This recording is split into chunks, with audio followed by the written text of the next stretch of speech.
Assalamualaikum warahmatullahi wabarakatuh. Jumpa lagi dengan saya teman-teman dengan Niko Tommy Channel. Seperti biasa, hari ini kita melakukan perjalanan sambil mendengar ulasan tentang update situasi tim Garuda kita, tim nasional kita. Yang sebaiknya bagi saya secara pribadi lebih baik Bang Jai itu dikembalikan menggunakan bed lengan kapten untuk pertandingan menghadapi Jepang maupun Arab Saudi ke depan. Untuk lebih lengkapnya bagaimana analisa Bung Harpa, kita simak saja video berikut ini. Selamat mendengarkan. Seperti biasa kita akan mengupdate suasana, kondisi, berita-berita juga terakhir soal tim nasional kita 24 hari jelang pertandingan menghadapi Jepang. Gak kerasa ya, kemarin kayaknya baru selesai lawan China, rame-rame, ada pro dan kontra. Terus kemudian kita menatap kembali Jepang nanti 1 bulan lagi. Ternyata gak lama lagi, sekitar 3 mingguan kita akan menghadapi Jepang. Jadi persiapan harus dilakukan mulai dari sekarang. Ya, yang di kesempatan kali ini gue ada hanya round up aja, news flash. Jadi ada berita-berita mungkin yang sudah kalian dengar, 70%, 80% dari kalian sebagian besar sudah mendengar berita itu. Gue hanya merepetitif, memvalidasi, membold, menegaskan kembali konfirmasi berita tersebut. Ada juga yang baru. Oke.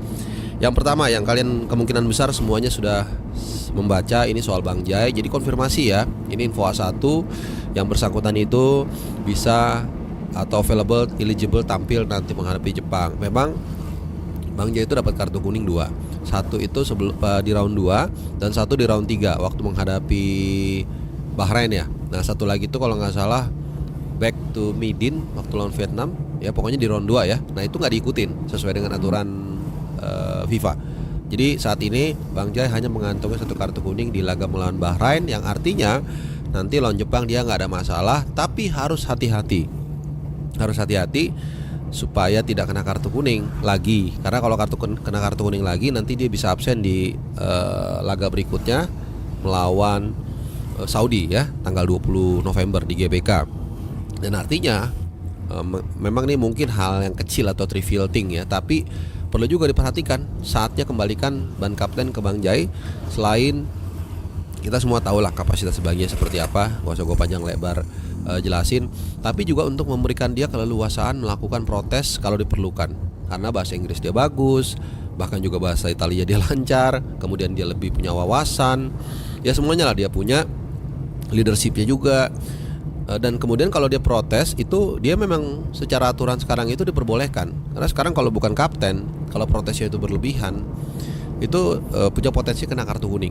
Nah kan bahaya nih nanti tiba-tiba dia ada satu hal lah, misalnya gesekan atau kontroversi, kemudian dia melancarkan protes sementara dia bukan ban kapten, nanti bisa kena kartu kuning. Dan kalau kena kartu kuning artinya absen lawan Saudi. Jadi ini bisa cilaka 12 nih ya.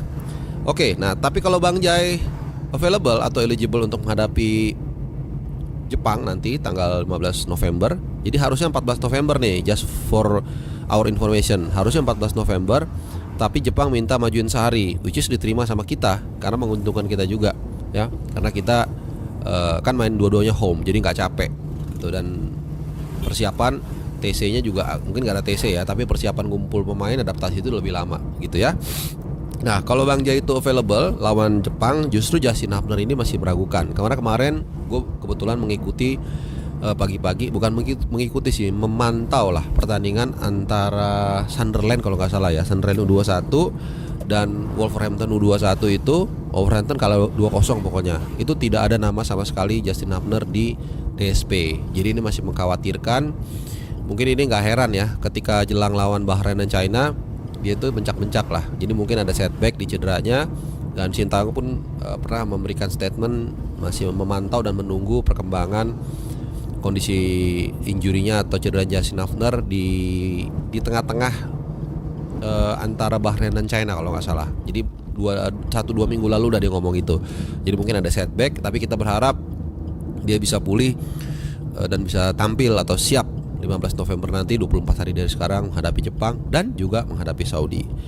Yang berikutnya soal Kevin Dix. Nah, Kevin Dix ini seperti yang gue angkat di video gue sebelumnya, ya, kalau nggak salah 2 minggu lalu lah ya.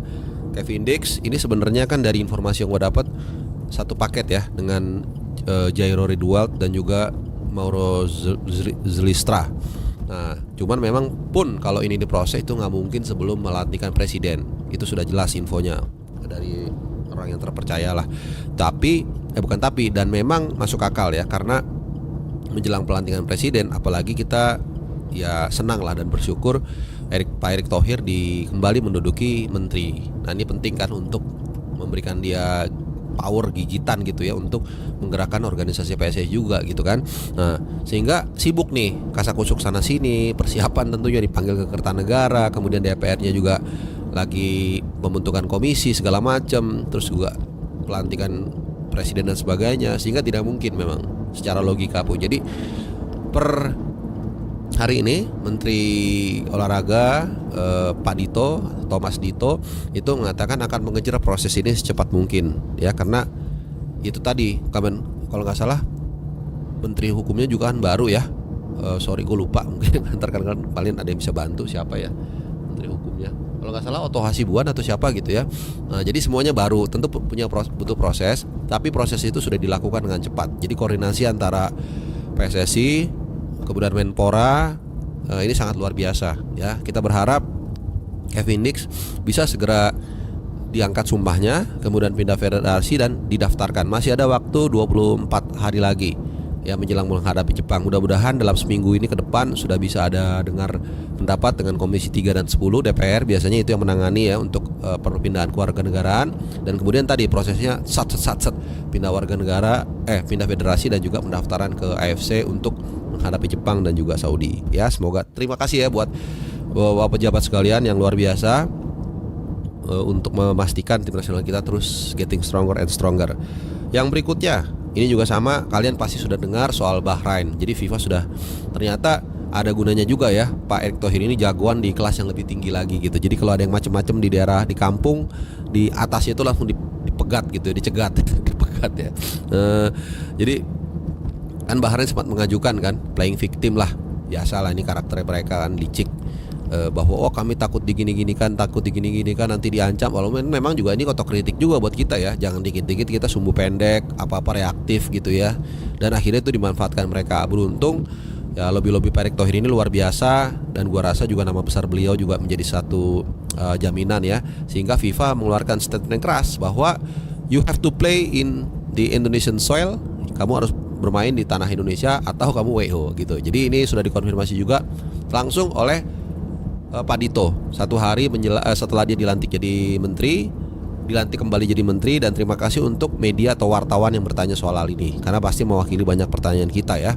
Jadi semoga sekali lagi tadi prosesnya bisa dikebut. Dan last but not least, ini jadi seperti yang gue bilang flash news saja, hanya gabungan dari berita-berita kecil, yaitu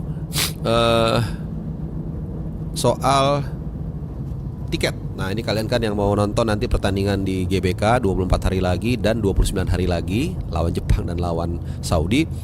Sesuai dengan apa yang dikatakan oleh Esko PSSI Bang Arya Sinulinga, bahwa kalian harus mendaftarkan fan ID. Ya, jadi buat teman-teman semua, kalian sekarang harus kasarnya menjadi membership dari tim nasional PSSI lah untuk yang mau beli tiket. Jadi ini gunanya banyak. Satu, untuk tidak bisa diperjual belikan lagi seperti calo lah, seperti itu ya. Walaupun ada kelemahannya teman-teman untuk jadi gini, itu nanti kalau gue nggak salah ya, ini koreksi, seingat gue tuh sempat dikatakan, gue baca di mana itu nanti kayak seperti di China ada face recognition, atau kalau kalian misalnya pas mau ke luar negeri di Bandara Soekarno-Hatta kan sekarang pakai face ID kan, face recognition gitu. Jadi hanya taruh paspor. Ya, ini persis di China seperti itu, taruh paspor, lalu kita menghadap ke kamera, nanti kebuka pintunya, seperti itu. Kalau memang benar seperti ini ya, yang pasti kalau ini terjadi maka tidak bisa dipindah bukakan gitu. Bagaimana kita pindahin muka gitu ke orang lain gitu ya kalau kita punya tiket. Jadi harus kita sendiri badan yang datang. Jadi ini satu, pencegah untuk calo berkeliaran. Walaupun kelemahannya untuk tiket giveaway jadi agak susah nih teman-teman. Kebetulan saya ada rencana juga mau ngasih tiket giveaway buat kalian, tapi ya jadi agak susah mekanismenya. Tapi nanti kita lihat lah, mudah-mudahan ada solusinya. Dan yang kedua juga untuk mencegah para begundal-begundal nih yang nggak punya tiket tapi maunya ngerusuh kayak kemarin Robos. Ya jadi untuk menyaring ya katakanlah SDM rendah lah.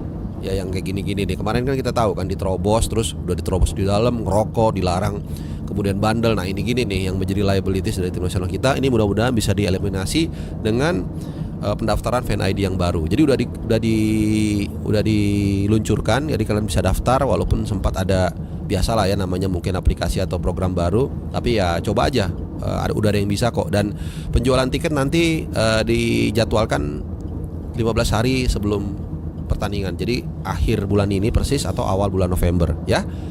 Oke, itu aja flash news dari gua. Mudah-mudahan membantu menjelaskan apa-apa yang beredar di masyarakat atau yang belum beredar soal informasi tim nasional kita menjelang batch ketiga pertandingan dari grup C kualifikasi Piala Dunia 2026 round ketiga.